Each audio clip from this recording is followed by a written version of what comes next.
এখানে আমি 2 cup overnight soaked মুগ ডাল নিয়েছি। এবার ব্লেন্ডার জারে মুগ ডালটা নিয়ে নিচ্ছি। নিলাম 3টে রসুন নিয়েছি, 2টো কাঁচা জল দিয়ে দেবো। এর মধ্যে দিয়ে দেবো পরিমাণ মতো লবণ, হলুদ গুঁড়ো, ধনে পাউডার, জিরে পাউডার, একটু লঙ্কার গুঁড়ো।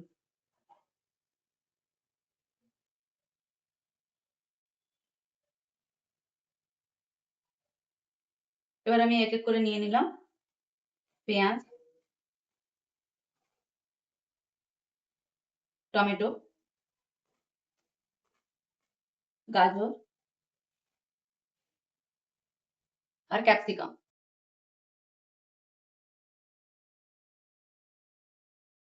এবার আমি তড়কা প্যানে তেল নিয়ে নিয়েছি, গরম করে নিয়েছি। এর মধ্যে এক এক করে দেব জিরে, গোটা জিরে, কালো সরিষা আর কয়েকটা কারি পাতা কুচি।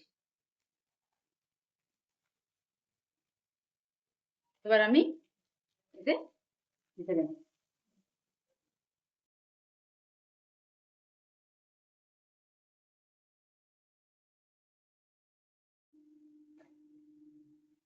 এবার আমি সব কটাতে ঘি মাখিয়ে নেব।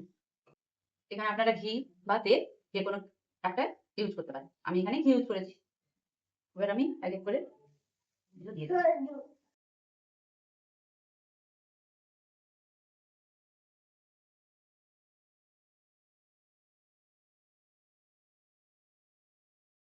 একটু এর উপর ঘি ব্রাশ করে নেব।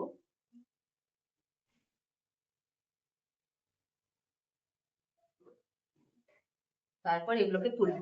জাস্ট হয়ে এলে আপনারা দেখবেন একটু চামচ দিলেই উঠে আসছে। দেখুন কত সুন্দর উঠে এসছে।